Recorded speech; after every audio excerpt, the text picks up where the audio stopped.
Okay, Peter, so just wanted to review what happened at the weekend, after those predictions for Usyk Joshua, how it played out and how it leaves the heavyweight scene now. I'm sure everybody's familiar with it by now, but, for me, I did say that I saw it go to points, and I did say the jab was a key factor, and I needed to see Joshua establish that early. The power and strength were on his side, the boxing ability was on Usyk's side. Unfortunately, I thought Joshua came out and didn't establish the jab. He was throwing the jab, he was missing, and they fought the fight at Usyk's range, which was really frustrating.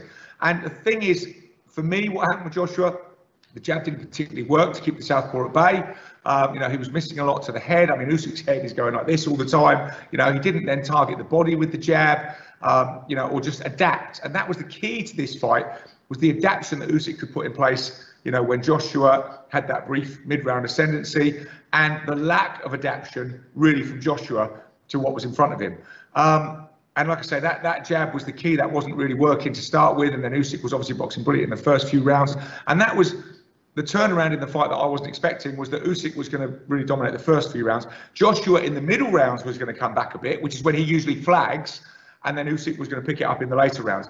So in a way, the pace and rhythm of the fight I didn't really see, but I did say that jab was key to Joshua, which he didn't really get working effectively, or Usyk didn't let him get working effectively. They boxed at Usyk's range for the whole fight, and it was the lack of adaptation from Joshua. In the sixth round, Joshua started to go to the body, and I started to think, well, great, this is really going to work. He's landing well to the body. Let's see how this works. And then, whether Usyk just negated that tactic, or whether Joshua then abandoned it and went back to what he was doing. But ultimately he was obviously well beaten on points. There is a bit of a controversy over the last round. I haven't really super looked into that. It needs to be investigated if it is true, but they're saying there was 6 seconds off in the last round to kind of save Joshua.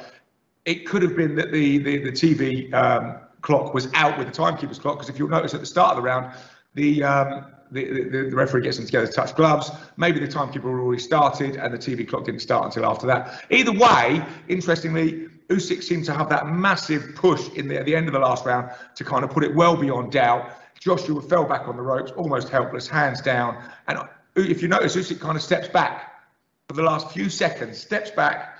Joshua throws an almost token right hand out and smiles. And, and then Usyk walks away. Maybe Usyk thought, that's it, he's gone. I'm just going to leave it there, because Joshua did seem in a very bad way when he walked back to his corner. The doctor was trying to look in his eyes. He was shutting his eyes. And then miraculously enough, when he came to centre ring to get the hand, to the announcement, Joshua almost looked shocked.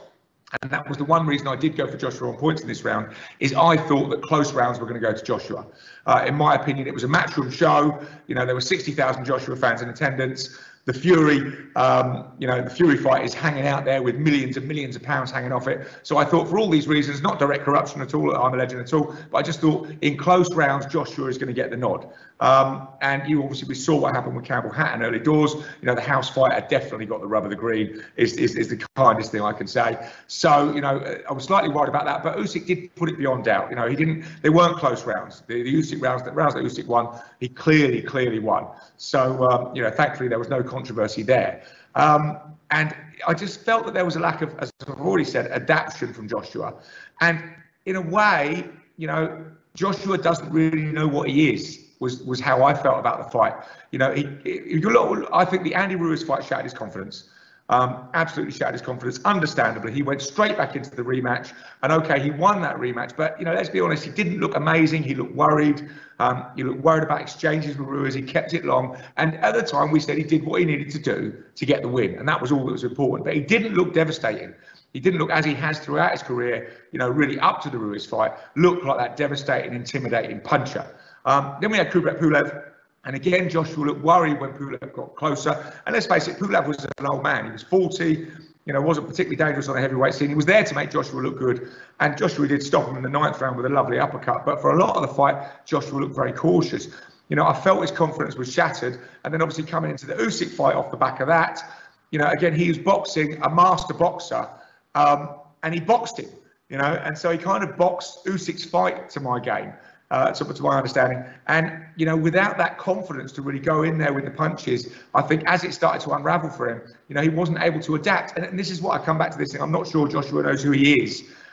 He's got so many people that he's brought in. He's obviously stuck with Rob McCracken all throughout his career, all throughout his amateur and professional career, but he has brought in a lot of different coaches, you know, to advise him and to kind of, as he puts it, add layers. And as we've always complimented for him, you know, he's always trying to learn the game of boxing and all that sort of thing. But in this fight, I felt that he had too many people whispering in his ear. To my mind, and George Foreman said this on Twitter, you know, AJ is a puncher. That's what he is. That's what he should be.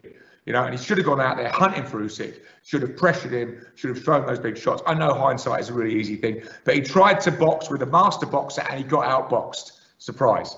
So, you know, I feel, you know, he really needs to sort of go back to the drawing board. I wouldn't like to, he's talking about the immediate rematch with Usyk, which I think is his nature. He's a very competitive guy. You know, we've got to take our hats off to him. We're very lucky to have him. He's been amazing. His career has been stellar. You know, he's done so much for British boxing and so much in the ring. He is a natural competitor who fights everyone. You know, he's a great athlete. You almost couldn't ask for more. But now I think going back in with Usyk is maybe not the best idea. You know, he said straight afterwards, oh, I know what I need to do to beat him. But he needs to kind of redraw. He needs to get that confidence back, you know, to find out how good he is. And I don't think he's ever had that since the Ruiz fight. So I think a proper rebuilding and in a way going back to basics and rediscovering AJ the puncher is maybe what is needed to then go back in with Usyk at another point. You know, in a way, Derek Chisora, you know, we look at that fight that Derek lost closely against Usyk, and to me, that's the template of a real heavyweight, how to beat Usyk. You pressure him, you stay on him, you know, you try and negate his skills by just staying on his chest and throwing big shots at him. And I think if AJ had boxed like Chisora did, then the outcome might have been different. I don't know. But, you know, that was my feeling. But like I say, you know, we're very lucky to have AJ. Obviously, a lot of people have been slagging him off after this. But, you know, he is a great competitor. He's a great athlete. He's done amazing things for this country. And he has faced adversity before and he has come back from it. So, you know, I mean, there's a lot more to come from him. But, you know, in terms of where the heavyweight scene looks now, I mean, obviously, we've got, you know, 2 weeks' time, we've got to see how Fury Wilder finds out. I kind of expect Fury to win that fight. You know, I don't see how Wilder's going to reinvent himself. Again, this is the problem with going into immediate rematches. You don't really have a chance to apply these changes. So, you know, if that happens, I think the Fury-Joshua fight is receding ever further on the horizon anyway. And to be honest with you, Peter, this is the real shame. It will never be what it could have been. You know, we could have had those two clashing, you know, for all the marbles, and we could have been saying, you know, we could have made the argument for Joshua, we could have made the argument for Fury. Now, I think it will never be that fight again, because in a way, you know, although I really don't want to criticise Joshua, but, you know, there were some mistakes there. You know, I don't want to kick a man when he's down. But to me, it's almost like he's found a bit of a level. We saw the frailties slightly exposed in the first White fight, you know, massively exposed by Ruiz. And now he's been kind of outboxed and beaten up by a master boxer. So there are frailties there. It's almost like he's found his level. Even though his level is so high, you know, he is now looks beatable. The Ruiz wasn't a fluke. You know, there are some frailties within Joshua's makeup, which in a way makes him even more compelling to watch. But they will be exploited by the top guys, particularly by someone like Fury. So even though Fury, I think, would have been the betting favourite going into the Joshua fight, he will now be the exceeding betting favourite. So, and like I say, that fight will never be what it could have been. You know, even if they meet later down the line, I mean, you've always got the possibility that Wilder beats Fury, you know, with that incredible punch of his, which he's always got that get out of jail card, you know, so you could have them fighting, you know, you could have the Joshua Fury fight to find out who's the best in Britain, whereas it would have been to find out who's the best in the world. So, you know, that recedes, but there's you know, there is the chasing pack. But, you know, for now, Usyk is the man, and the way I see it playing out is Fury beating Wilder and then Wilder fighting Usyk. And again, we may get that unified champion, however briefly, that we're chasing after. But, you know, let's not forget, you know, White is still in the mix. White will become the mandatory for the winner of Fury Wilder. So, you know, and there may not be enough money around to stop that happening as there would have been for Joshua Fury. So, you know, and obviously Joe Joyce is coming up. There's some few other real good contenders coming up. But in a way, the era that we've talked about for the last couple of years of the three kings, you know, of Wilder, Fury and Joshua is now over. You know, Usyk has very much elbowed his way into the table. So we've got to see how it plays out. Let's look forward to the Fury fight. You know, let's pat Joshua on the back for the amazing things he's done. And we haven't heard the last of him. You know, he's going to come back. He's going to be in the mix without a doubt. You know, he does have the rematch clause, which the natural competitor in him will want to evoke. You know, as I've said, I'm not sure it's the most sensible thing to do, but you know, he may well feel, as he said afterwards, that he knows what to do. Maybe what to do is a bit like you know, Fury worked out with Wilder in the 12th round of his fight. You pressure this guy, you push him backwards, and that's the key. And that is what I think he needs to do to Usyk. And as a puncher, if he could rediscover his roots in a way, you know, I think he might be more successful. But we shall see, Peter. Tremendously excited. A great exhibition of boxing. It's an often overused phrase in boxing, but it was a masterclass. You know, it was a wonderful display of the sweet science from Usyk, and looking forward to seeing a lot more of it. You know, as always, it will be exciting. Thanks a lot.